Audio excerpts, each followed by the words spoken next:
Ciao, oggi continuiamo il nostro viaggio alla scoperta di Experimentalist.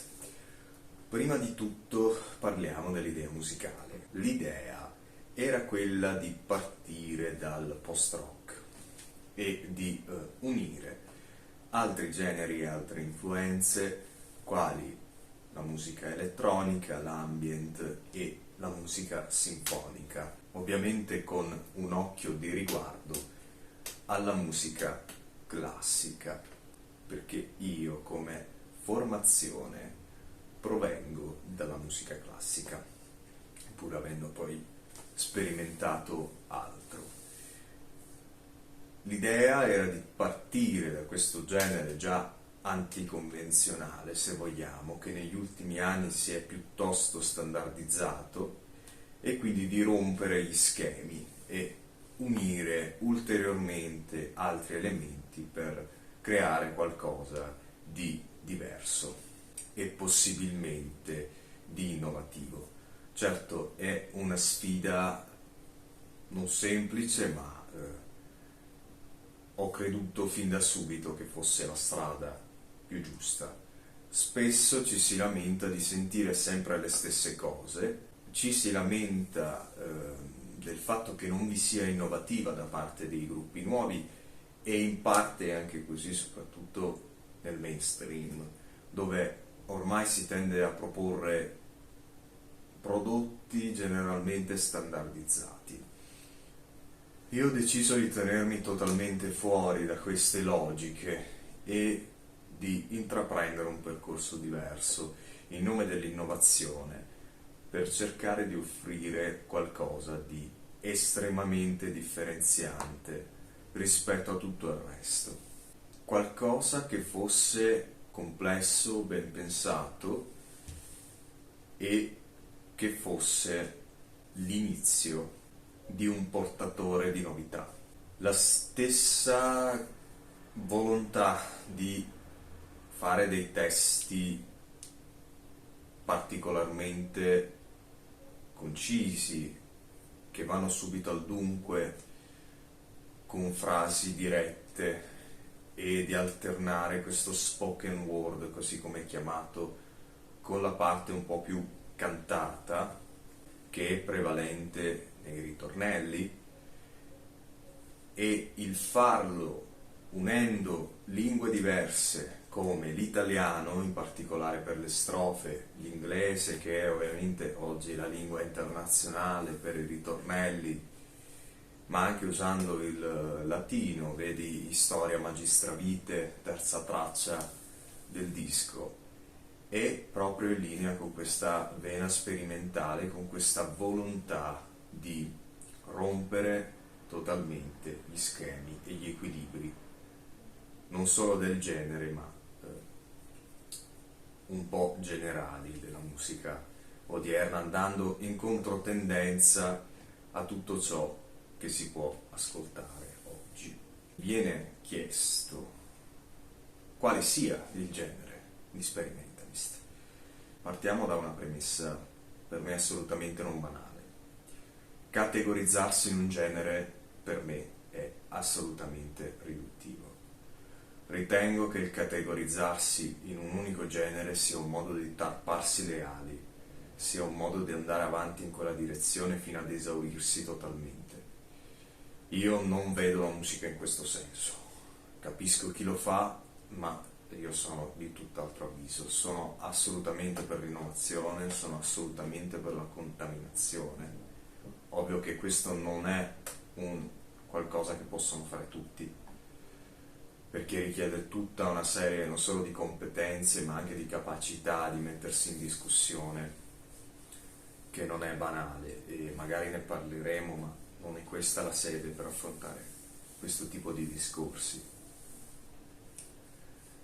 In genere possiamo dire che è un post-rock, un alternative rock, ma io credo più che sia generalmente un rock sperimentale.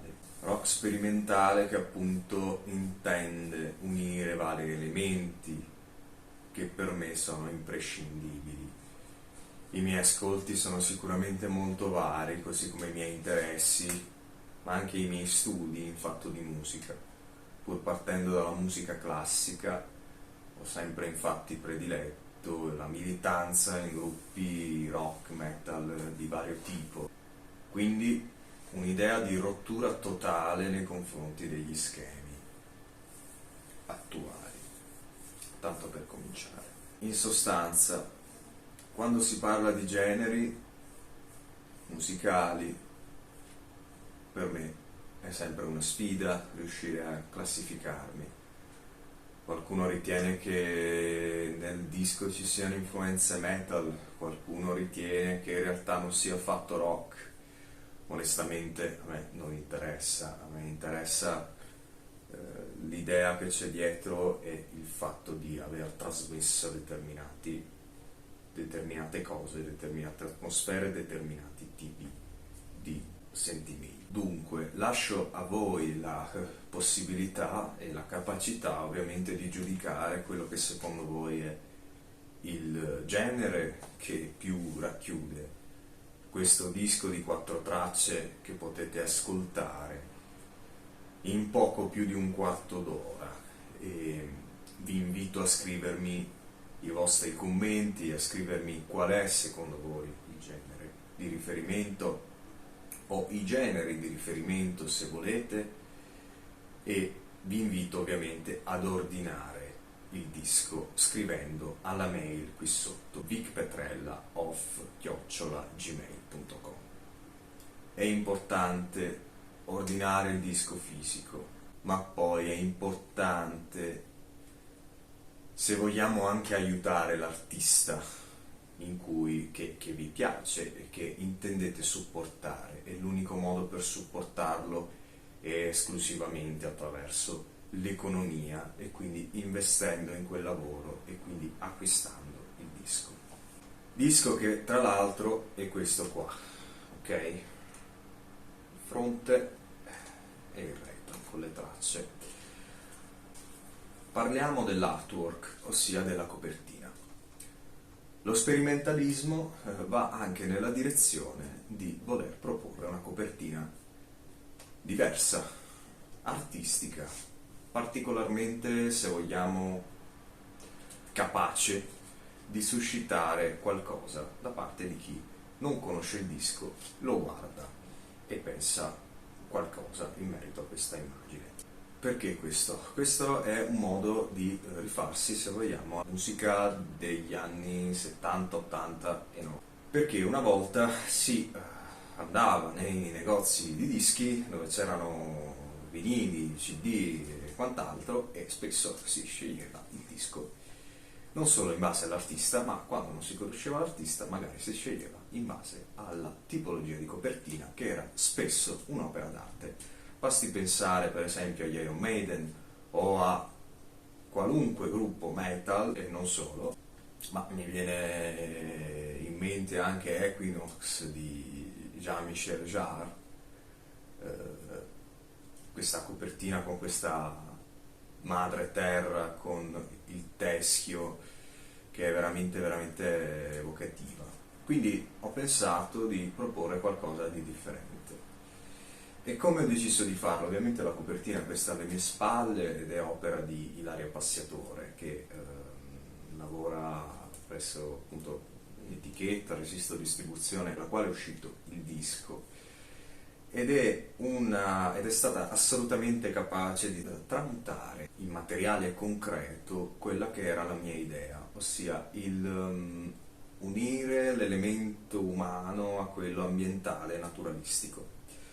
Perché? Perché il rapporto tra uomo e ambiente e natura è uno degli argomenti a me più cari, avremo modo di parlarne. Tra l'altro l'ultima traccia, Nature, è proprio un inno a madre natura. È un argomento ovviamente assolutamente attuale, ma che non è nuovo, nel senso che l'uomo si è un po' sempre interrogato su questo tipo di aspetti in merito al suo rapporto sulla natura, quale fosse il suo posto all'interno delle cose, del creato in un certo senso. E quindi mi sembrava assolutamente importante centrare questo punto. Ovviamente il tutto in un'ottica sperimentale. Qual è la base di partenza della copertina? Un viso femminile, il classico viso bello della donna giovane con il naso delicato. Ovviamente in questo verso qui non lo si percepisce bene, ma se il disco viene fatto ruotare, allora ecco che viene fuori il profilo della donna, con i capelli che in realtà sono fronde d'alberi, qui sempre lo sperimentalismo e in un certo senso anche il metamorfismo, la luna oscura se vogliamo, perché il tutto è un po' con un'atmosfera se vogliamo un po' decadente, un po' oscura, che caratterizza quella che è la mia musica.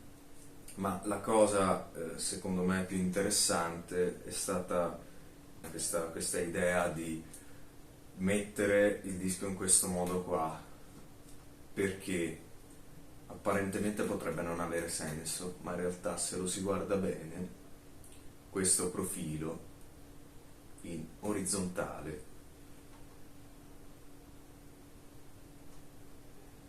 simboleggia il terreno e quindi madre natura, perché banalmente tutto nasce dalla terra, tutto diventa terra, tutto si sviluppa dalla terra e noi dobbiamo smettere di calpestarla. Concludo qui al momento, vi ricordo che è possibile prenotare nuovamente il disco per chi non l'avesse già acquistato, il prezzo è assolutamente modico, se siete interessati scrivetemi alla mail quando volete, io sono a totale disposizione. Grazie.